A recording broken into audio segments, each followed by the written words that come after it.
നമസ്കാരം. ഇറാനെ കത്തിക്കാൻ ഇസ്രായേൽ തയ്യാറെടുക്കുന്നു. അതേസമയം ഇറാന്റെ ആദ്യ ബോംബ് വർഷം വീഴാൻ പോകുന്നത് ഇസ്രായേലിലാണ്. ഇസ്രായേലിന്റെ മുന്നറിയിപ്പ് വന്നിരിക്കുന്നു. ഇറാൻ ഒരു റെഡ് ലൈൻ ഉണ്ട്. ആ റെഡ് ലൈൻ മറികടന്നാൽ ഇസ്രായേലിനെ തനിച്ച് അവരെ ആക്രമിക്കേണ്ടി വരും, അമേരിക്കയുടെ പിന്തുണയില്ലാതെ. ഇത് ഇസ്രായേലിന്റെ മുന്നറിയിപ്പാണ്. മിസൈൽ പദ്ധതികൾക്കെതിരെ കടുത്ത നിലപാട് സ്വീകരിക്കുവാൻ തന്നെയാണ് ഇസ്രായേലിന്റെ ശ്രമം. ഇറാനെതിരെ ഇസ്രായേൽ 12 ദിവസത്തെ യുദ്ധം നടത്തിയിരുന്നത് ഈ ലോകം മറന്നിട്ടില്ല എന്നുള്ളതാണ്. ഇറാന്റെ ബാലിസ്റ്റിക് മിസൈൽ പദ്ധതിയുമായി ബന്ധപ്പെട്ട ചുവപ്പ് രേഖ ലംഘിച്ചാൽ ഇറാനെതിരെ ഏകപക്ഷീയമായിട്ടുള്ള സൈനിക ആക്രമണം നടത്താൻ തയ്യാറാണ് എന്ന് അമേരിക്കയ്ക്ക് ഇസ്രായേലിന്റെ മുന്നറിയിപ്പ്. ഇറാന്റെ സൈനിക ശേഷിയെക്കുറിച്ചുള്ള ആശങ്കകൾ വർദ്ധിച്ചുകൊണ്ടിരിക്കെ പ്രധാനമന്ത്രി ബെഞ്ചമിൻ നെതന്യാഹു വാഷിംഗ്ടണിലേക്ക് വരാനിരിക്കുന്ന സന്ദർശനത്തിന് തയ്യാറെടുക്കുന്നതിന് ഇടെയാണ് ഇത്തരത്തിലൊരു മുന്നറിയിപ്പ് ഇപ്പോൾ ഇസ്രായേൽ നൽകിയിരിക്കുന്നത് ഇറാനെതിരെ. ഇറാന്റെ ബാലിസ്റ്റിക് മിസൈൽ പദ്ധതി എന്ന് പറയപ്പെടുന്ന ഇസ്രായേലിന്റെ നിലനിൽപ്പിന് തന്നെ ഭീഷണിയാണ് എന്നുള്ളതാണ് ഇസ്രായേൽ പ്രതിരോധ ഉദ്യോഗസ്ഥർ അടുത്തിടെ അമേരിക്കൻ പ്രതിരോധ ഉദ്യോഗസ്ഥരോട് പറഞ്ഞത്. ആവശ്യമെങ്കിൽ ഇറാന്റെ മിസൈൽ ശേഷികളും അനുബന്ധ ഉൽപാദന അടിസ്ഥാന സൗകര്യങ്ങളും തകർക്കാൻ ജെറൂസലേം ഒറ്റയ്ക്ക് പ്രവർത്തിക്കുവാൻ തയ്യാറാണ് എന്ന് ഇസ്രായേൽ ഉദ്യോഗസ്ഥർ തന്നെ പറയുകയും ചെയ്തു. അതായത് ഈ കഴിഞ്ഞ ആഴ്ചകളിലൊക്കെ അറിയിച്ചിരുന്ന യമനിലെ ഹൂതികൾക്കെതിരെ നടത്തിയതുപോലുള്ള ഒരു പരിമിതമായ സൈനിക നടപടികൾ മാത്രമായിരിക്കും US പ്രസിഡന്റ് ഡൊണാൾഡ് ട്രംപ് ഇറാനെതിരെ സ്വീകരിക്കുക എന്ന ആശങ്ക ചില ഇസ്രായേൽ ഉദ്യോഗസ്ഥർക്കുണ്ട് താനും. പക്ഷേ ഇത്തരം ഒരു ഭാഗികമായ നീക്കം ഇറാന്റെ പ്രധാന മിസൈൽ ശേഷികളെ ഇല്ലാതാക്കില്ല എന്ന് അവർ ഭയപ്പെടുന്നു.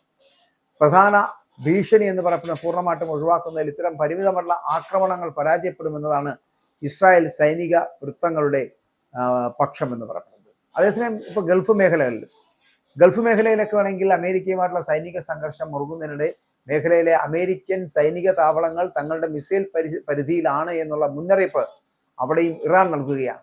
അതായത് തങ്ങളെ ആക്രമിക്കാൻ മുതിർന്നാൽ അടുത്ത നിമിഷം ഗൾഫ് രാജ്യങ്ങളിൽ നിലയുറപ്പിച്ചിട്ടുള്ള അമേരിക്കൻ കേന്ദ്രങ്ങളെ ശക്തമായി ആക്രമിക്കുമെന്ന് തന്നെയാണ് ഇറാൻ വിദേശകാര്യമന്ത്രിയായിട്ടുള്ള അബ്ബാസ് അരാഗ്ചി വ്യക്തമാക്കിയിരിക്കുന്നത്. യുറേനിയം സമ്പുഷ്ടീകരണത്തിൽ നിന്ന് പിന്നോട്ടില്ല എന്നും അമേരിക്കയുടെ സൈനിക വിന്യാസം തങ്ങളെ ഭയപ്പെടുത്തുന്നില്ല എന്നും ഇറാൻ മന്ത്രി പറയുന്നുണ്ട്. അമേരിക്കൻ മണ്ണിൽ ആക്രമണം നടത്തുക സാധ്യമല്ല എങ്കിലും അയൽ രാജ്യങ്ങളിലെ അമേരിക്കൻ താവളങ്ങൾ തകർക്കുവാൻ തങ്ങൾക്ക് കഴിയുമെന്ന് തന്നെയാണ് അരാഗ്ചി ഒരു ടെലിവിഷൻ മാധ്യമത്തിൽ നൽകിയ അഭിമുഖത്തിൽ പറഞ്ഞത്. അയൽ രാജ്യങ്ങളെ തങ്ങൾ ആക്രമിക്കുന്നില്ല എന്നും എന്നാൽ അവിടെയുള്ള US സാന്നിധ്യം അത് ലക്ഷ്യമിടുന്നതാണ് ഇറാന്റെ നിലപാടെന്നും പറയുന്നുണ്ട്.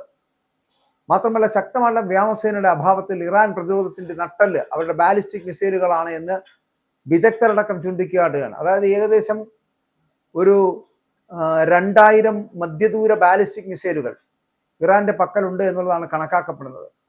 ഇപ്പോൾ ഖൊറാം ഷഹർ, സെജ്ജർ, ഇമാദ്, ഖദർ 1, ബത്തക് 1, ഖൈബർ ഷെയ്ഖാൻ, ദസ്ദൂർ തുടങ്ങിയ മാരക പ്രകടനശേഷിയുള്ള മിസൈലുകൾ ഇസ്രായേലിന്റെ പക്കലുണ്ട്.